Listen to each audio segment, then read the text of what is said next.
Hi guys, it's Chelsea. And Chris. And we are LBC Party of Five. Here with another segment, can't even speak, of ShineBright Sundays.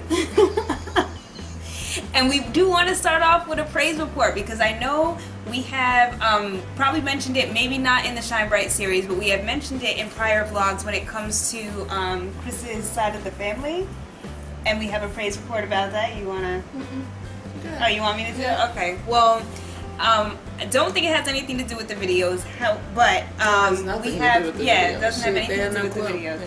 But we did have some communication with one of her sisters, and it's been nice, like reconnecting and trying to rebuild our relationship with each other individually and as a family couple. So it was really nice. That was really nice. It was a really nice surprise at the point in time when that happened. Yeah, I feel like it was God's appointed time and season for this, because I definitely was not receptive or capable a second prior to when it actually happened. So that's our praise report. We do have another praise report, but we have to keep it on the low right now, but we will disclose that once it gets closer to the time. But just pray that everything pans out the way that it's supposed to be.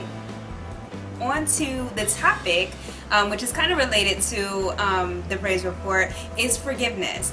That is something that a lot of people do have a hard time grasping the concept of, because I don't know, it did take me a long time to really grasp the concept of forgiving someone, because forgiving someone doesn't mean that you forget everything. That doesn't mean that that it just goes back to some people are only meant to be in your life for a season, and that's fine. That's okay. That may be what it was just meant for. Or a lesson. And some people are meant to be there for the long haul. So depending on how, whether you having an argument, a fallout, or whatever, if someone does you right, or if someone does you wrong, you don't always have to, people like to say, oh well, I'm the one that messed up. Oh well, aren't you a Christian? You're supposed to forgive. Yes, I can forgive and I will forgive, but that doesn't mean that our relationship is going to continue to go on the way that it used to be before you did me wrong. Right. It doesn't necessarily mean that. Forgiveness doesn't necessarily mean repair. Right, not instant or, a progression of the relationship. It doesn't mean that.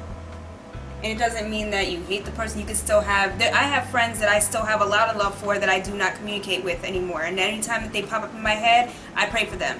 So, but I don't talk to them like that. But I still have love for them. I still care for them and want to see them, do good and, progress in life the way that they're supposed to. But that's another thing.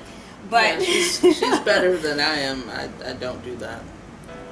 And like I said, it has taken me a long time to learn to forgive and realize that if the forgiveness isn't really for the other person, it is for yourself. Because the more that you hold on to hatred or any negative feelings of any kind towards somebody, that's giving them power over you. Because they don't. And it's planting seeds of bitterness within you and resentment, and those are negative weeds in your emotional well-being. Yeah, those are not the seeds that you want to sow. Right. So you messed up my train of thought. You keep talking over me. I can't even get an edge in. I forgive you though. Give me the patience, Lord. See what I gotta deal with here? Anyway, what I was going to say. See, that you keep messing up my train of thought. I hate when you do this, because I was on a roll and I had something to say. What's the last thing I said? Now I'm gonna have to edit all this out. No, well, you wanted to sow certain seeds. Right. So it's not so much. That's what it was. It wasn't so much for the other person, even though sometimes that other person does need to know that they are forgiven. But it's really for yourself. You don't want to give anybody else that control or power over you. Because they're not mad. You can be bitter, you can, be full of hate towards somebody and, act a certain way towards them or talk about them, whether it's behind their back or to their face or whatever. They don't care because they're not bothered. They're not the ones that got hurt. You're the one that's obviously still hurt over it, not them. So it's giving up that's when it really clicked for me. Like, I didn't want anybody to have that kind of power over the way that I feel, not just specifically about them, but if I'm mad at somebody else and I see them and then I'm, you know, dealing with her, I'm just in a messed up mood now. You're not gonna mess up my day. You're not gonna mess up my relationship with the next person. You're not gonna do that. I'm not giving you that power no more. So that's when I really understood, you know, what the power of forgiveness really means and what it means to me. And the point in time that I really knew that I had, like, forgiven what I thought would be the unforgivable, in one of my prior videos I talked about my experience with rape. Now, when I was with Chris, you were here for that. You remember? Okay, yeah. While we were together, that's what I mean. Like, this happened while we were together. We were out for a date night. This is before the baby, and we're at a regular restaurant. You know, just choose to go to wherever we were closest to, and who happens to be sitting diagonally across from us, finishing up their dinner, sitting there as a family? The last dude that raped me.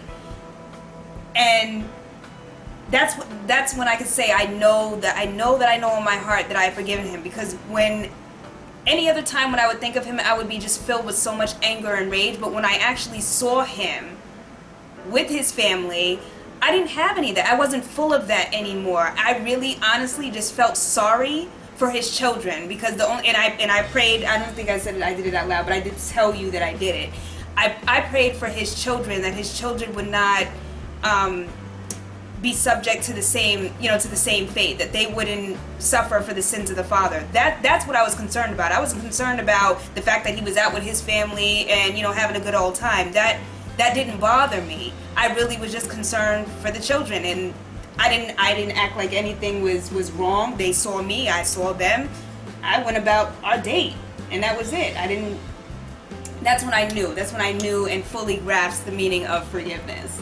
And it's a load off. It was a weight. Like, I thought I was going to want to fight and kill, and, you know, that's what I thought I was going to, like, you build the things up in your head, what you would do when you see the person that trespassed against you, and when it actually happens and you don't even feel that, it was so freeing. It was so, it just felt so good in my spirit that it was not there anymore, that was gone. Yeah, and God deals with me in my dreams. So I will have an encounter with that person in my dream, and we'll hash it out that way, and then I wake up feeling that peace that she physically feels. Why are you laughing? Because it's okay. It applies. You fight people after seeing it. No, we don't fight in the dream, but, like, I'll see them. And I'd be like, alright, you dead now, so, like, my bad for being mad at you. Oh my goodness. Okay. I mean, it don't go like that in the dream. I mean, it's a little more intense and biblical. Oh my goodness. But okay. Sorry. In my dreams, that's how I do that stuff. Okay. Well, we just wanted to get on and talk about that a little bit, because especially with the praise report, it was relevant to speak about forgiveness and to bring it back to sorry. It's more. You know, forgiveness is more than saying sorry. Sorry. Actions have to back up those words. That's like key for me. Like, I can't be about the bull. You know what I mean? Like, I need to see the results. I need actions to back up those words. But when it comes also, like, in understanding the forgiveness, like, the big biblical part of it, like, how can I expect God to forgive me if I can't forgive my brother and sister? So, and there's plenty of things I got in my closet that, you know what I mean, like, I don't deserve forgiveness for, but I have it. Yeah. So how can I hold that back from somebody else? Right. So, that's how that go. So we hope you enjoy this segment of Shine Bright Sundays. We'll get back with you next week. So see you next time. Bye. Bye, guys.